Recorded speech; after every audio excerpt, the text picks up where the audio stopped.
Bueno, corresponde presentar a nuestro próximo expositor. Tenemos el gusto de presentar al ingeniero Byron Badilla, de Costa Rica. Byron es ingeniero en sistemas de información con un MBA con énfasis en mercadeo. Es socio fundador de Turtec Ingeniería en 2003. Tiene más de 27 años de trabajar en la industria de la manufactura, inicialmente con manufactura sustractiva, herramientas de corte y CNC, y desde hace 5 años manufactura aditiva, impresión 3D. Byron, bienvenido para esta charla que nos vas a dar en el Foro Industrial Latinoamericano, impresión 3D industrial. Tenemos unos 20 o 25 minutos. Muchas gracias. Adelante. Muchas gracias a ti, Rafael, y en realidad quiero agradecer a quienes organizaron el evento y por la invitación. En realidad me siento muy honrado. Y hoy quiero hablarles de un tema que me apasiona montones. Rafael lo comentó, tengo 27 años de trabajar en manufactura, pero de esos 27 años, 7 han sido con impresión 3D, manufactura aditiva. Y particularmente, el día de hoy quiero hablarles de impresión 3D industrial, porque hay una conceptualización de impresión 3D tal vez errónea. Gartner ya identificó la impresión 3D como una aplicación real que está creciendo montones.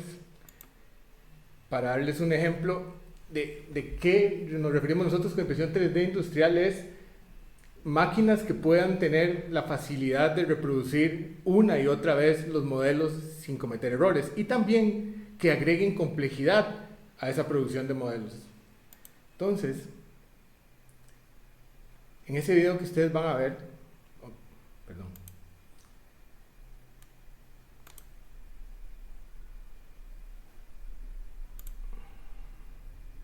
ahí está.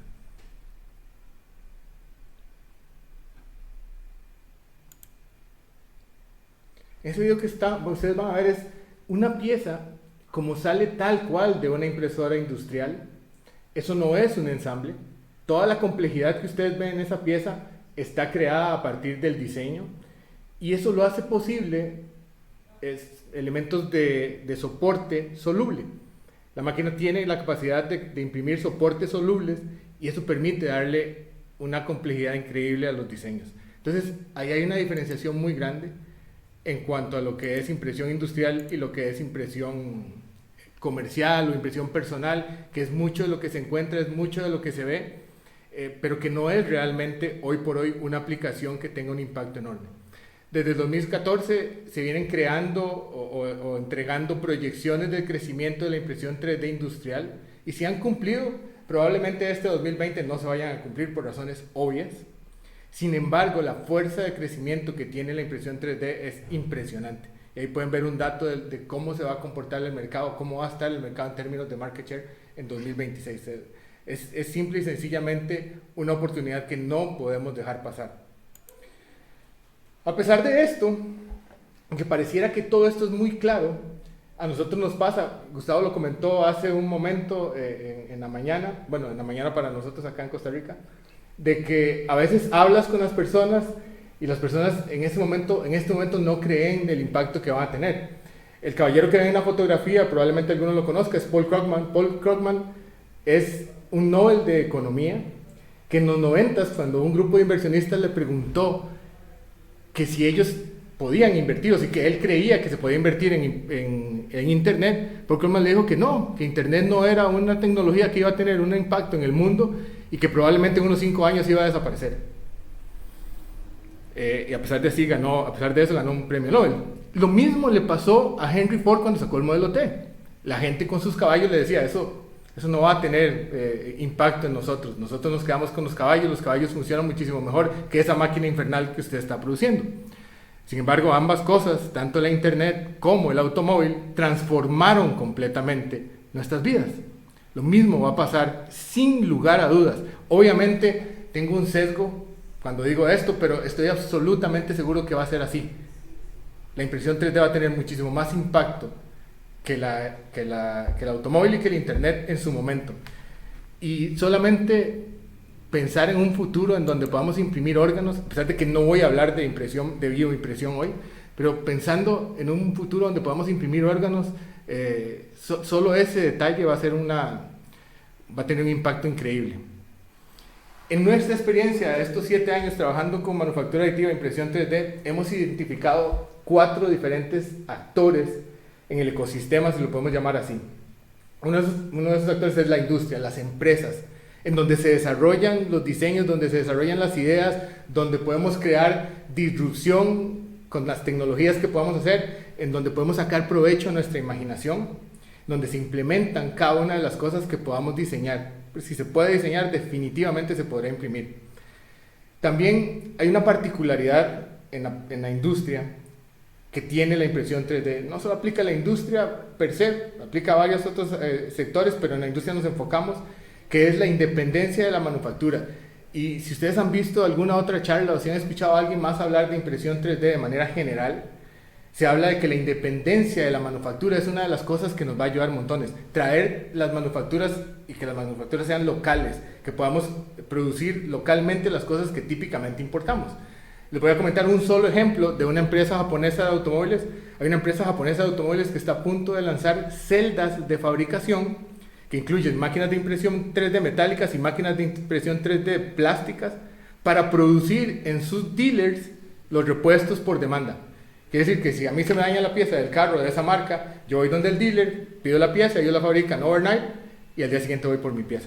No hay importaciones de por medio, no hay traslados, no hay polución por el barco, por el avión que va a traer el repuesto va a estar instantáneamente al día siguiente con un inventario digital de repuestos. Entonces la industria es un actor muy importante. Otro actor importantísimo es la academia. Y la academia tiene una responsabilidad enorme, particularmente en Centroamérica, que es mi área de acción, en desarrollar un mejor currículum, o un currículum del todo, porque realmente existe muy poco, en hacer la experimentación, pero es muy difícil cuando la experimentación se hace a nivel de academia con máquinas que no son las máquinas que están liderando el desarrollo en la industria. A nosotros nos pasó, tuvimos una experiencia con un alumno de una universidad que cuando le preguntamos después de una charla de impresión 3D que qué él opinaba de impresión 3D, en base a su experiencia en su universidad nos dijo que la impresión 3D no servía. Entonces le preguntamos, ¿por qué? Nos dijo, no sirve porque yo no puedo imprimir 2 piezas iguales al mismo tiempo, siempre tengo que estar ajustando y las piezas me salen diferentes y eso es un problema, yo no creo que esto sea funcional. Obviamente él hacía alusión a su experiencia con las máquinas sencillas, personales, que tenían en la universidad. No estaba consciente de que existe otro tipo de máquinas que tienen un montón de características que prevén que ese tipo de cosas pasen. Entonces, esa experimentación es necesaria que los estudiantes tengan en las academias. Nosotros aquí tratamos de hacer lo posible con las limitaciones de una pyme, que es nuestra empresa, en ayudar, por ejemplo, estudiantes de maestría de diferentes universidades, ayudarles en la parte de diseño, a imprimir sus proyectos, ofrecerles certificados de impresión regalados para que puedan imprimir, etcétera, etcétera, porque nos interesa que ellos experimenten. Y también hay que hacer un cambio de mentalidad. Nos hemos topado con esta parte de internet y el modelo T, el automóvil, que hay que hacer un cambio tremendo de mentalidad en la parte académica, y es algo en lo que estamos trabajando. El gobierno es importantísimo. Al final de la presentación les voy a presentar, valga la redundancia, un par de casos de países que han desarrollado increíbles cosas, y uno de los factores fundamentales es el involucramiento del gobierno.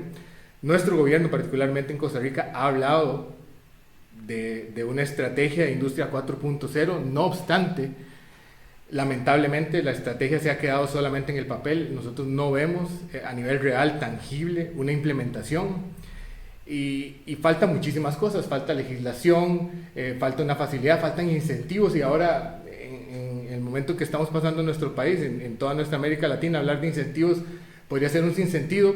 No obstante, se necesitan, y es importante, porque entonces eso nos va a permitir brincar al siguiente actor, que es la sociedad. La sociedad se puede beneficiar porque hay muchísimas personas que tienen ideas increíbles que no pueden materializar.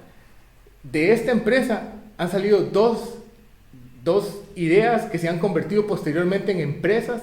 Nosotros hemos desarrollado sus prototipos y se han convertido en emprendedorismos. Aquí, antes de llegar acá, tropezaron con muchísimos obstáculos y afortunadamente lo lograron, pudieron desarrollar sus prototipos, sus productos, y ahora los están vendiendo y son empresas formales. 2 en 7 años es un ridículo. Sencillamente es así. 2 en 7 años es un ridículo. Hemos escuchado montones de personas que quieren hacer cosas, pero tienen muchísimas limitaciones. Y esto puede permitir muchísimas cosas. Empleo, por ejemplo, el desarrollo de empresas. Y también, si nosotros podemos identificar cosas que podamos desarrollar nosotros localmente, la sociedad puede lograr, por ejemplo, hablando de la problemática con la que convivimos hoy y que hemos convivido durante todo este año, que es la pandemia, podemos tener sostenibilidad en términos, por ejemplo, de creación de equipo de protección personal, para mencionar solamente uno. Ok, esos son los actores y estos son los ejes de desarrollo. Les voy a comentar qué queremos nosotros o qué esperamos nosotros de cada uno de estos ejes de desarrollo, qué tiene que hacer cada quien, cuáles son las oportunidades y cuáles son los retos que tenemos. Empezamos con manufactura. Hay una base instalada que tiene que crecer definitivamente en toda Centroamérica. Costa Rica lleva una ventaja en términos de base instalada. Sin embargo, cuando nos comparamos con otros países e incluso con otras regiones dentro de otros países, estamos muy, pero muy atrás. Hay muchísimo potencial, pero como les hablaba, hay que cambiar la mentalidad, hay que creer, hay que cambiar muchas cosas, pero hay que crecer la base instalada. Nosotros quisiéramos encontrar en las empresas departamentos especializados en manufactura aditiva. No que la manufactura aditiva sea un apéndice de un departamento de ingeniería, de R&D, etcétera, etcétera. Tiene que ser un departamento especializado en donde sea que se vaya a instalar. Hablemos de empresas, hablemos de instituciones, etcétera.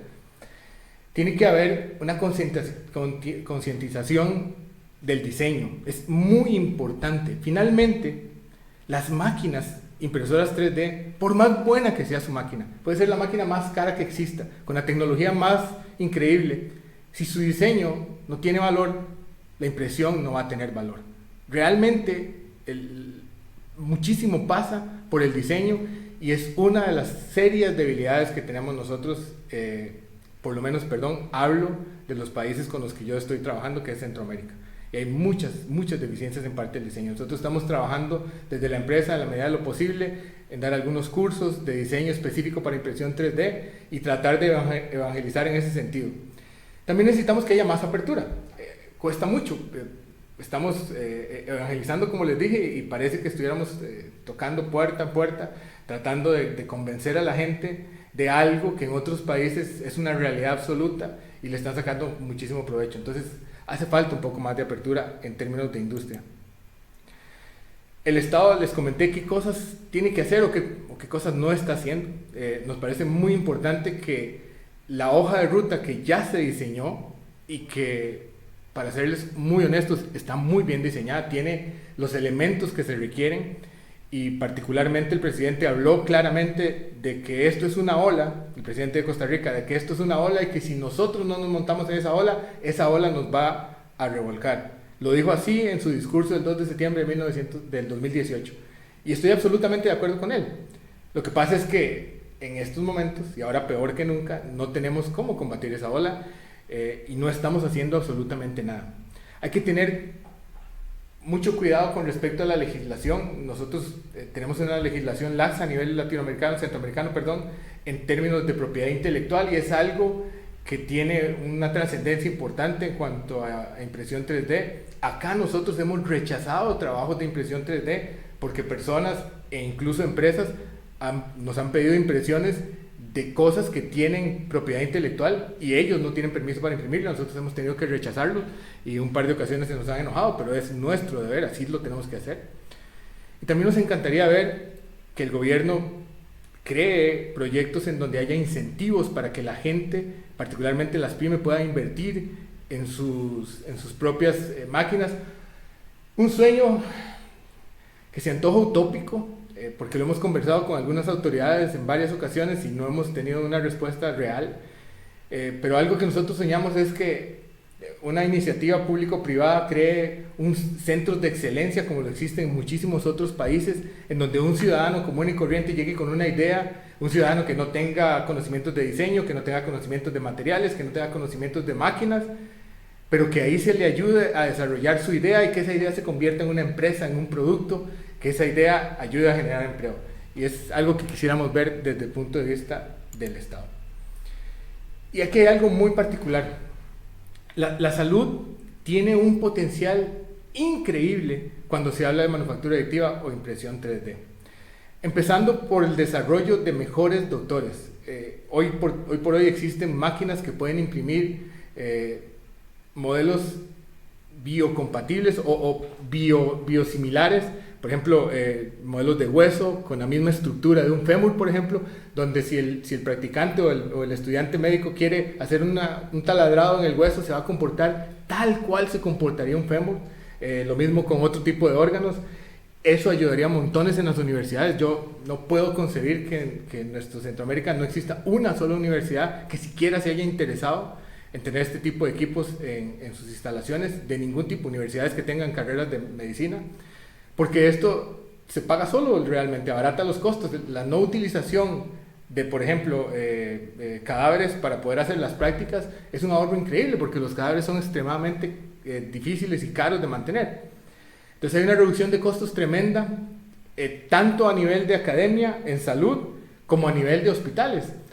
Nosotros en un hospital nacional hicimos un recorrido para identificar, por ejemplo, repuestos que se pueden imprimir de máquinas muy viejas, cuyos repuestos cuestan muchísimo conseguirlos, o que algunos de esos repuestos tardan muchísimo y son perfectamente capaces de producir en impresión 3D, y estoy seguro que sería muy fácil conseguir un permiso del fabricante para poderlos producir acá. Y también una de las cosas que hoy por hoy distingue a la impresión 3D es la personalización. Y no hay una industria que aproveche más la personalización que la industria de la salud. La industria de la salud, todo es absolutamente personalizado, desde las guías quirúrgicas, desde los modelos de corrección dental, lo que a ustedes se les ocurra. Es absolutamente personalizado porque no hay una anatomía que se parezca a la otra, ni siquiera en los gemelos. Entonces, ahí hay muchísimo también trabajo por hacer. Les comenté al principio de dos iniciativas de dos países que me encantan como ejemplo, que se los quiero traer acá. Uno es Italia y el otro es Corea del Sur, evidentemente. En Italia, gracias al esfuerzo que hizo el gobierno, se aumentó con los incentivos que pudo dar, tanto a nivel educativo como a nivel empresarial, hubo un incremento de la base instalada de equipos de impresión 3D de un 14%. El gobierno creó centros de excelencia y hubo una reducción del desempleo. No tengo el dato de cuál es la reducción del desempleo, pero hubo una reducción del desempleo importante en Italia. Estos son datos del 2018. En Corea del Sur, este dato es simple y sencillamente impresionante. Un poco triste, porque uno envidia una cosa como esas. Un 300% en la creación de propiedad intelectual en Corea del Sur. 300% más de patentes que se crearon a partir de desarrollos que se pudieron hacer en impresión 3D. Evidentemente, el gobierno, una vez más, se involucró con incentivos fiscales y hubo un crecimiento de la base instalada de un 37%, lo cual es impresionante también. Entonces, estos son dos ejemplos de cosas que nosotros podemos hacer. Digo que nosotros podemos hacer porque cualquiera de estos países lo puede hacer, nosotros también podemos hacerlo. Al final de cuentas, hay ciertas diferencias, estoy de acuerdo, no soy ingenuo, pero sé que tenemos la capacidad de hacerlo y tenemos la obligación de hacerlo. Quiero terminar porque también sé que Alan necesita unos minutos para terminar su participación y yo afortunadamente lo pude hacer más rápido de lo que pensaba. Quiero dejarlos con una cita del capitán Jean-Luc Picard. Para aquellos que no lo conocen, él es el capitán, o fue el capitán, ya está retirado, del USS Enterprise. En la última serie que se llama Star Trek Picard, dijo el capitán Picard: el pasado está escrito, pero el futuro nos queda para escribir, y tenemos herramientas poderosas, Ríos. Apertura, optimismo, espíritu de curiosidad. Todo lo que ellos tienen es secreto y miedo, y el miedo es el gran destructor. Entonces yo los invito a que con ese espíritu de curiosidad podamos romper el miedo que tenemos de las cosas nuevas. Ya ha pasado muchísimas veces. Los ejemplos que mencioné al principio, Internet, el automóvil, y ahora sigue pasando con impresión 3D. Estamos despreciando una oportunidad increíble para nuestros mercados en desarrollo. Entonces quiero invitarlos a que por favor meditemos sobre eso. Definitivamente que si en algo nosotros podemos ayudar, estamos a las órdenes. Ahí está mi información. Tanto yo como los muchachos de la empresa estamos completamente a las órdenes para lo que puedan ocupar. Les agradezco infinitamente la invitación. En realidad me ha encantado el evento, he estado en el evento desde temprano, me ha encantado todas las presentaciones. Los felicito a todos los que presentaron y a los organizadores. Byron, muchísimas gracias por tu presentación y por ser parte del Foro Industrial Latinoamericano. Gracias por tus palabras, gracias por este mensaje de Jean-Luc. Y bueno, gracias por adherirte al tiempo. Buen mensaje, concreto, conciso. Mira, tenemos algunas preguntas que llegaron desde temprano, que repasándolas sobre el rol de la academia, sobre las computadoras, que creo que ha sido contestando, y entonces, en honor a tratar de entregar la posta en hora, las abreviamos, pero son sobre el rol de gobierno, sobre el rol